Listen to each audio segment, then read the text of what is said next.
So in this tutorial, I'd like to explain an idea where you can actually get an online form filled in and the client can be sent the link to complete this form before they even come for their appointment. So this is really handy particularly with COVID that's happened recently, where you're wanting to minimise the actual completing of forms, pens, anything that's actually touch and contact. So it's a really handy way to be able to send a link out and get stuff done to reduce the amount of time where clients might be sitting doing more touch-based activities when they come to see you. So the form that I'd like to share with you today is one called Jotform, and that's jotform.com. So if you type in jotform.com, you'll be faced with this initial homepage. And the reason that I've chosen Jotform is that you'll be able to have a free account with them. If you notice under their pricing bracket, they've got a free starter account, which means you can have up to 5 forms, 5 templates, which you can create and share with your clients, which will mean you can have up to 100 forms filled in every single month. There's 100 megabytes of space that's stored for your forms, and you can do that completely free before you need to go onto any paid bronze, silver or gold package, which is why I love Jotform. So there are numerous templates. There's over 10,000 different ones and combinations that you can actually have a look at. And I have saved 2 popular ones for you. If you type in at the top, oops, I can't even spell it, Pocket PA, and if you sign in, if you just create your account and look for Pocket PA, I've done 2 example forms. One is for COVID and one is for a client consultation form. And you're very welcome to use these as starting templates to get you going, and then you can adjust and amend the questions to suit your particular business, and it's just a great way to get started. But I would suggest that you spend a little bit of time getting to understand how to use Jotform. It's very versatile and it's really great to be able to do your own online forms and have them all sent digitally, because that definitely is the way forwards. So I'm going to show you to start with the first one that we're going to share today is the client consultation form. So if I click on that, you're going to be able to edit the form, and this is exactly like the template form that you're going to be able to find if you just type in Pocket PA. So once you go into edit mode, you'll see that you've got your whole form here, and you're able to change the colours of your background design. You can add in new questions, anything relating to these on the the left hand side, and as I say, everything can be customized. So on the right hand side, if you go to your form designer button, you'll be able to see that you've got lots of different options here to be able to change all of your different coloured backgrounds and stuff, something to suit your branding colours. And if you know your hex colour, your hashtag colour here, you can choose and make all of these very bespoke. So you can make it as pink or as green as you fancy, and you can really go to town on this sort of area. The next thing that you might want to do is to personalize it with your logo. So if you click on this top area here, there's a button next to every area called Properties, and by clicking on Properties it opens up this area on your right hand side. So you can see you can change your business name here, and you just go into here. I've already sort of set this up, so you just want to overwrite and replace this. So for example, if you've got Julie's Beauty consultation card, you would just change the name there, and then you can change the how big or how large or whatever it wants to actually sort of appear, and then you can choose the actual centering or the left justification, etc., just as you would on a normal Word document. So if we want to change the logo, you would go into the heading image and you would remove the logo that's already there, and then you can choose a file from your images, or you can just drag and drop a new logo image into this area here. So for example, if this were your logo, you would just drag and drop it, and it will take a moment or two just to upload. And then you've got a new logo here which you can put, which relates to your own practice, which your clients will see once they have that sent on to them. So you then close that off, and you're then moving down the form, and you'll notice if you click on each of these areas, there's a little blue box around each one, and all of these are interchangeable. So you can see probably those 6 little dots. That means that all of these things can be dragged and sorted. So you can change where all of these items go in the sequence. And if you want to add another field in, so for example, you've got that phone number field there. If you want to add a line of text because you want to ask them a new question, whether it's a long one or a short line of text. So for example, if you click on this short one here, you'll get a new little box going here, and you can put in a question here and type in directly, or if you click on that properties box over here, again you can type your question text in here. So enter in information. So now that's come in here, enter in information, which you've just typed in here. You can put in your question here, and then the client will answer it in that long box there.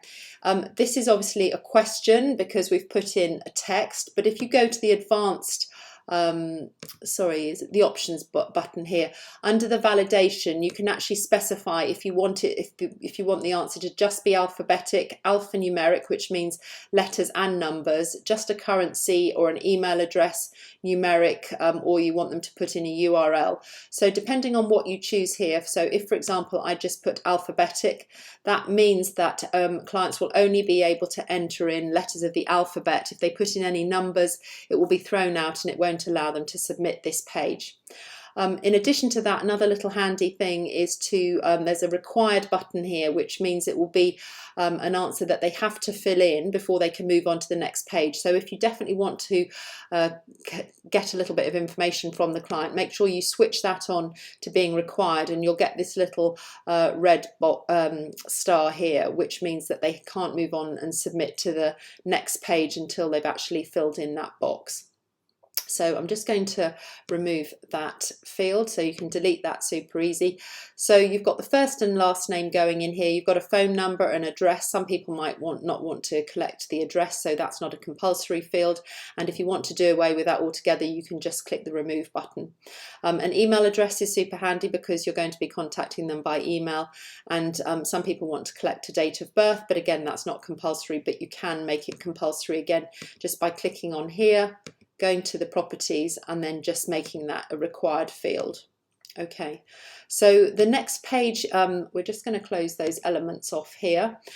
So you'll see at the bottom here, you've got bottom left, page 1, 2, 3 and 4. So this is a 4-page form, and then there's a thank you page at the end. You can add a new page by just pressing that orange button, but this, as we're looking at it, we're in build mode here, so you'll be able to see all of the information as we go along. So I'm just going to close that down. So we've got questions here. Do you wear glasses? This is an example form for perhaps a lash technician. So they're asking about the clients wearing glasses or contact lenses. There's the option here, once you've got a question in, to be able to duplicate the actual question and stuff so that you can quickly make more fields. So you do that just by going through here and using this duplicate button. So if I click that there, we've got that repeated, and then you can change that, do you wear, and then you can change the answer, and it's very quick and easy. So this is just a yes no type of form. So I'm just going to remove that again, delete the field. So this goes through here all of the yes no, and if you want to know how to add one of those because you're doing your form right from scratch, then you would go into here and you would do a single choice question going in here, and then you can choose how many options. So if it's a yes no, then you would remove, for example, this option 3 and option 4, or you might want to change this to yes, to no and not sure if you want to give them more options. So this is really handy if you want to do yes no. So that's the single choice one, or you can have multiple choice as well, and that comes in little square boxes as well, so it means that they can tick more than one box here instead of a yes no answer. So let's just delete that field. So just going back here in our client information on page 2, we've got lots of yes no answers, and then we've got medical history where the client can write some free text in here. And then going down further into the treatment types, you've got some questions that you can ask your clients, and then you can ask them here this multi-choice how they would like their lashes to look. And then the last page is usually a client declaration, and you can free type in your own text, and you can write over the top of any of this text here. Again, if you go into the other properties, you've got the ability to enter your free text into this box here. So that's where your text goes if you want to change it. just closing off that, you've got a couple of boxes that you want them to confirm. You've also then got a terms and conditions box. Now this is done by a widget which we've added here. So on the left hand side you'll see we've got basic, and then we've got widgets here, and there are lots of different widgets, and I've used one here for the terms and conditions, and then underneath it I've also put a signature widget here so that the client can sign with an e-signature. But with this terms and conditions, if you want to link this to your own terms and conditions, you can see that's a clickable link. You would go into the widget settings here, and you would put your link to your terms and conditions on your website, etc., and you would type that in so that the link is relevant for your particular website. So that's really important that you actually change that at this point when you're actually creating your form. You've then got your client signature, and then we've got down here the default date, because I've put a widget which gives today's date automatically. This was one that we just added in as an extra, so we're just going to delete that field. And then you've got your submit button here, and everything is all finished for your particular form. So if you want to have a look and see what your form will look like once you've finished doing all your changes, you just click on the preview form, and it will show you the example of what your client will see once they get sent this link. So they will get just a single page, and they'll have to fill in all the information before they can move on to page 2. So what I'm going to do in here is I'm just going to practice and fill in the form. So it's going to fill in the form automatically with just some example text, and then it's ticked all the boxes here, and we're going to go into page 3 and then the next page, and then the client will have to tick here, and then they'll have to let's just do a little email signature there, and then we'll press the submit button, and then they will get a thank you message. Your submission has been received. So that's all been filled in. And then what we'll do is we'll go back into the client's form now, and under the Jotform here, under the actual form here, so this is our client consultation form. You'll see we've got a little red one, which means that you've got a submission now. So if we click on this one here under the inbox, you'll see that you've had a form that's been submitted. It'll just get it together here. So this is all the answers that your client will have filled in here.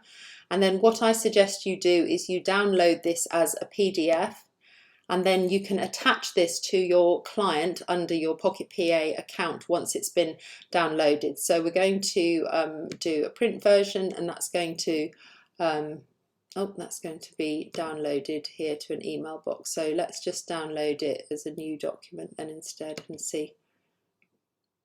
Oh, okay, so they're sending it to my email address, that's fine.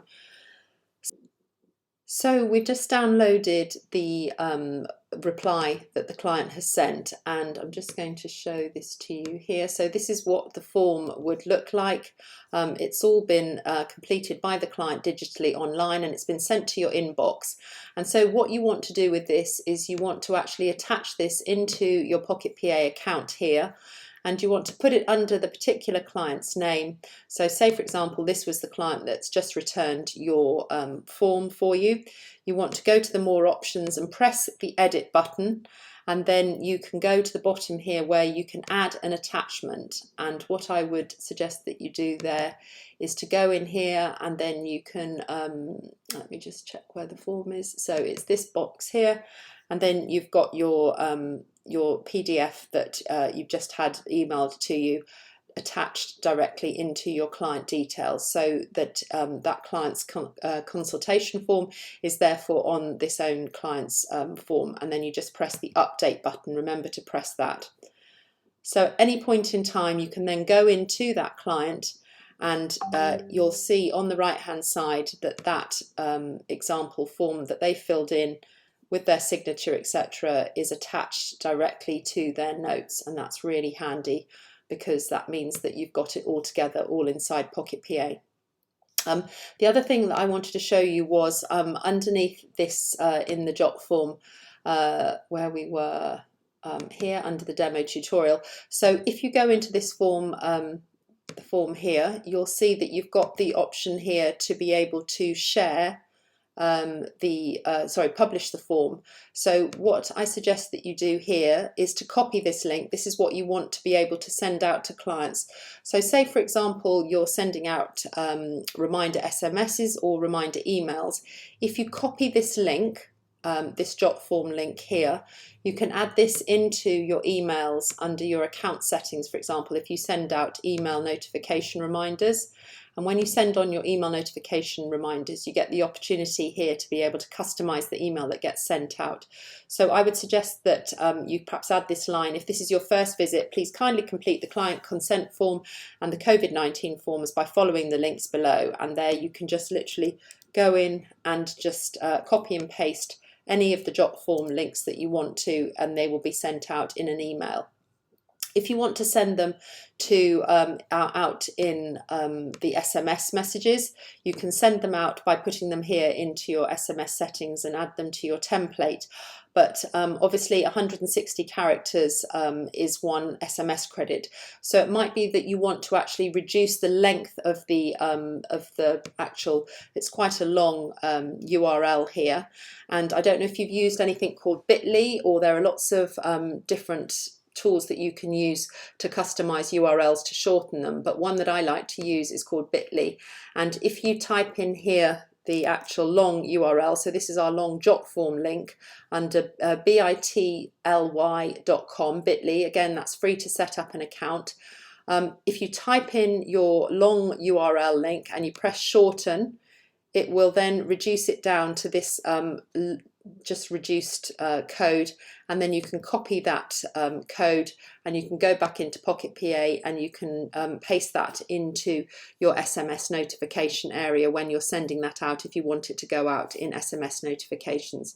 So that's a really handy way to combine your digital forms, or alternatively excuse me, you can put a link onto either your link tree in your Instagram profile, or you can put it somewhere in your Facebook area, or you can put it under anything that you send out to your clients ahead of time in order to get them to fill in the information.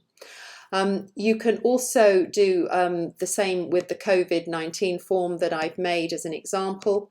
So I've done two different templates for you. This is the COVID questionnaire, and again this is a pretty standard one that you could use, so you're very welcome to use this. It's very similar to the other one that I showed. Just replace your logo with your own one, just as I showed you before, and then it's really handy for you to be able to send out both of these questionnaires, the COVID one and the client consent form, before your appointment, so that they have filled in all the prerequisite information that you wanted. So yeah, I hope that's a little whistle-stop tour of how to get an online form filled in that you can then attach directly to your client's records. We've got this ability here to have attachments up to 2 at a time, so you can put your COVID form and your consent form or your registration form into each client's details, and you can always update them and replace them at any time by going in here and deleting them and updating them with a new form. So that's really handy. So that's everything for me to share with you about the Jotform online forms. There is another option which you can do using Google Forms. If anybody wants to try Google Forms, you just go initially to type in Google Forms, and you've got to have a Google Gmail account, but it's got a very similar format where you can add your questions, etc., and you can edit them, you can add new questions and stuff, and you can do options and choose multiple choice. So there are lots of free tools online for you to be able to do this online form filling in before people come to see you, and it's really just your personal preference. But as I said, for me, I like to use Jotform. It's got the option for up to 5 forms and 100 submissions per month, which is usually ample for most people. And then once it's been filled in, you can download it as a PDF, attach it to your Pocket PA account file under the client's name, and then you're good to go, and you can update that at any time and overwrite it.